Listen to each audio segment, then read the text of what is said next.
Hey PBC family, just want to talk to you about how to get ready for this Sunday at Pocosin Baptist Church. Okay, 3 things that you need to know for this Sunday. First of all, I want to remind you about our weekly Zoom prayer meetings at 6 p.m.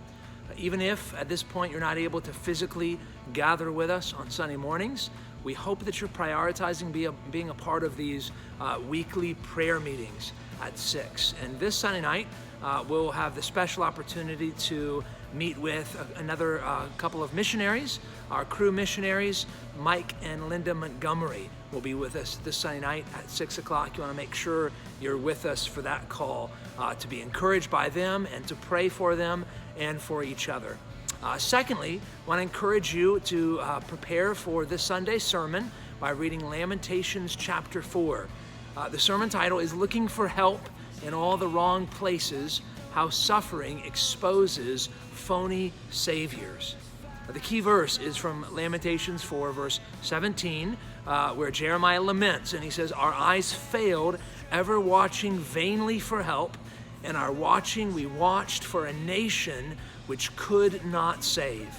Really, the entire chapter is about Jeremiah's lament that all these different saviors that the people of Judah looked to, none of them were able to save them. And that is no less true today. Just like the people of Judah, we are tempted to look towards phony saviors. And in times of suffering, times like the COVID-19 pandemic, we are reminded that those saviors cannot save us. But there is one who can. And so we're gonna reject and unmask the false, phony saviors that we're tempted to look to, and then we're gonna rejoice in our Savior Jesus Christ. That's this Sunday morning. You can read Lamentations chapter 4 to get ready. I want to remind you as well, if you do tune in online, one of the things that you may have noticed is we're not able to have the screens or the slides on our live stream where you can follow along and sing, but you can get the PBC app and you can follow along in the lyrics there as you watch the live stream on your screen. Okay, so just want to remind you of that. Okay, third thing you need to know for this Sunday. If you're going to gather with us physically, you may have heard about Executive Order 63 requiring face coverings inside public places.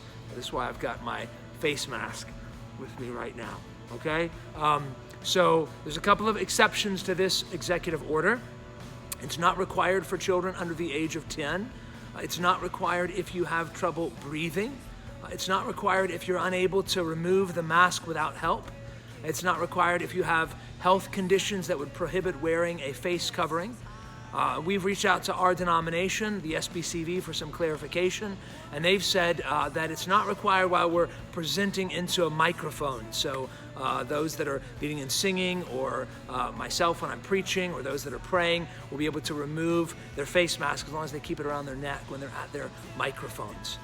So, but if those exceptions do not apply to you, we're asking you to wear a mask. Now, I realize this is, for many of us, this is a big inconvenience, but it's also an opportunity. I want to take a moment to address those of us that might feel maybe inconvenienced, frustrated, maybe even outraged by this executive order. Now, I want to take a moment just to stress something. I'm not talking to those of you that are in vulnerable populations. So if you are physically vulnerable to this virus for one or more reasons, and you have chosen to stay home, I'm not talking to you, but I am talking to perhaps many of you. You know who you are, you know your own heart. I don't know, but I have to imagine some of you who might be tempted to stay home because of the inconvenience. You would normally be here, but because of the added inconvenience, or maybe one of the other inconveniences, you've chosen to stay home. Our reasons can be many. It might be that you just don't want to get up and get ready. You don't want to sit in an assigned seat. Maybe you don't want to tend to your children until the nursery reopens. You don't want to get off your couch. You don't want to meet in an inconvenient place or at an inconvenient time. Maybe you don't want to socially distance.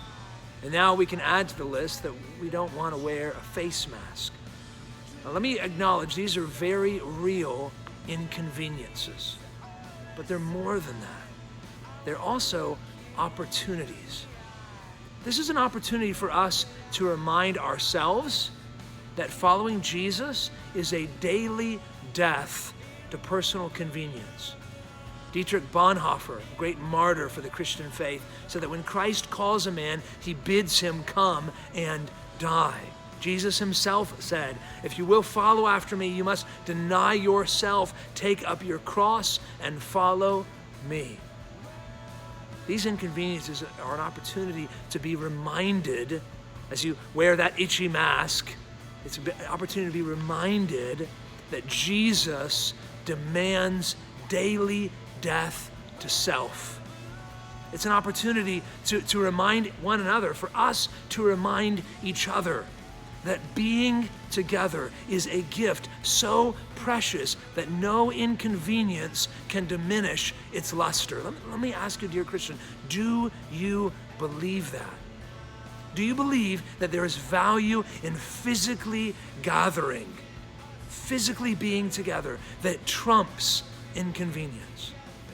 Again, I'm not talking to those of you that have legitimate physical reasons why you might stay home. I'm talking to those of you that might be staying home just because it's easier. Do you believe that the physical gathering of God's people is so precious, it's worth inconveniencing myself to be able to celebrate it? It's an opportunity for us to remind the world that Jesus is worth following, even when that road is filled with many dangers, toils, and snares. Even when that road, for a season, requires face masks. So I hope, Lord willing, you're physically able to come. If you're not in a vulnerable population or you're not sick that would preclude you from joining us, I hope that you would lay aside whatever might inconvenience you, and that you would gladly, joyfully worship with us this Sunday. If you're watching this and you don't have a face mask, we'll be providing some disposable face masks at the door when you enter into the room. If one of these exceptions apply to you, we're not going to interrogate you. We're not going to police you. We're going to offer a mask to you. If you choose not to receive it, we'll trust that that's for one of those reasons, and we'll gladly seat you and worship with you. Lord willing, we will be celebrating our Savior, Jesus Christ, and what better way to celebrate our Savior than by reminding ourselves of the cross that he bore for us. Let us bear ours for him. God bless, and I hope to see you on Sunday.